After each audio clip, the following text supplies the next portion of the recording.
ভেনেজুয়েলার উপর থেকে উড়ে যাওয়ার সময় নিচের দিকে তাকিয়ে বিস্মিত হয়েছিলেন। সেই দিন তিনি আবিষ্কার করেছিলেন এই অঞ্চলটি, যে অঞ্চলটি সম্পর্কে এর আগে কেউ কোনোদিন পরিচিত ছিল না। জায়গাটি 25 মিটার উঁচু, ঘন গাছপালা বেষ্টিত বন দ্বারা আবৃত ছিল। এই পৃথিবী তার সৌন্দর্য এবং রহস্যে অসীম। কখনো কখনো আমাদের মনে হয় এই পৃথিবীর প্রতিটি গুণ আবিষ্কৃত এবং অধ্যয়ন করা হয়েছে, কিন্তু আমাদের এমন ভাবাটা ঠিক নয়। এই পৃথিবীর অনেক স্থান সম্পর্কে এখনো বিজ্ঞানের ধরাছোঁয়ার বাইরে। তাই আজকের ভিডিওতে আমি আপনাকে পৃথিবীর সবচেয়ে দুর্গম, অনাবিষ্কৃত অঞ্চলগুলির সাথে পরিচয় স্থানগুলির মধ্যে একটি হিসাবে মনে করা হয়। এই অঞ্চলটি ভিয়েতনাম কোয়াংবিন প্রদেশের ফং না কেবাং জাতীয় উদ্যানের মধ্যে অবস্থিত। বহু বছর ধরে এই গুহার অস্তিত্ব সম্পর্কে কেউই জানত না, কারণ এটি একটি প্রত্যন্ত অঞ্চলে অবস্থিত। এখানে পৌঁছানোর জন্য একজন ব্যক্তিকে অবশ্যই ঘন জঙ্গল অতিক্রম করতে হবে এবং বেশ কয়েকটি নদী। সনডং গুহাটি প্রথম 1991 সালে একজন স্থানীয় কৃষক ভারী বৃষ্টির ঝড়ের সময় আশ্রয় এবং প্রথমবার আবিষ্কার করেছিলেন। তবে তিনি জায়গাটি দেখে ভয় পান, তাই আর এগিয়ে যাননি। 2009 সালে ব্রিটিশ ব্যক্তিরা যে কোনো কারণবশত গুহার প্রবেশদ্বারটি পুনরাবিষ্কার করেছিলেন। যখন বিজ্ঞানীরা ভেতরে প্রবেশ করলেন, তারা সংডংয়ের আকার এবং সৌন্দর্য দেখে রীতিমতো অবাক হয়ে যান। তখন থেকেই এই গুহা নিয়ে গবেষণা শুরু হয়। এর গভীরতা প্রায় 150 মিটার এবং এর দৈর্ঘ্য প্রায় 9000 মিটার।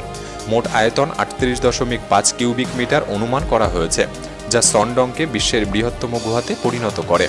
বিজ্ঞানীরা এখনও সনডংয়ের 6000 মিটার টেরিটরি অঞ্চলকে অন্বেষণ করতে পেরেছেন। পাথরের ফাটলের মধ্যে দিয়ে জল এবং আলোর উপস্থিতি এই অঞ্চলে অনেক উদ্ভিদ এবং প্রাণীর জন্ম দিয়েছে।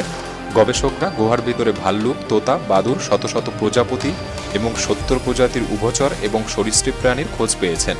সংডংকে বলতে পারেন একটি পৃথক বিশ্ব, যা আমাদের বিশ্ব থেকে দীর্ঘকাল মানুষের চোখের আড়ালে রয়েছে। জাভারি ভ্যালি। আমাজন রেইন ফরেস্টের এই জাভারি ভ্যালি একটি দুর্গম এবং অস্পর্শ অঞ্চল। এই অঞ্চলে বেশিরভাগ উপজাতিদের বসবাস, যারা সভ্যতার সাথে কোনো যোগাযোগ রাখতে চায় না। জাভারি উপত্যকা হল আমাজনের আদিবাসীদের সবচেয়ে বড় রিজার্ভেশন। এটি ব্রাজিল ও পেরুর সীমান্তে অবস্থিত। এর আয়তন পর্তুগালের আকারের সমান বা 5444 বর্গ কিলোমিটার। এই উপত্যকায় 14টি উপজাতির প্রায় 2000 লোকের বসবাস। তাদের সকলেই বহিরাগতদের প্রতি ক্ষুব্ধ।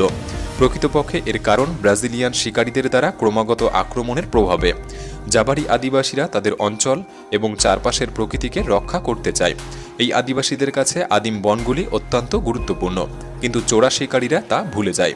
জাভারি জনগণ সভ্যতা এবং অগ্রগতি থেকে অনেক পিছিয়ে।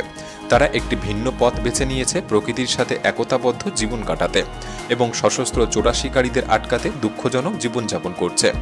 যদিও উপজাতিগুলি ব্রাজিলিয়ান কর্তৃপক্ষ দ্বারা সুরক্ষিত, কিন্তু চোরা শিকারীরা এখনও তাদের অঞ্চলে ক্রমাগত আক্রমণ চালিয়ে যাচ্ছে এবং জাভারিরা তাদের শিকারে বাধা দিলে তাদেরকে হত্যা করা হচ্ছে।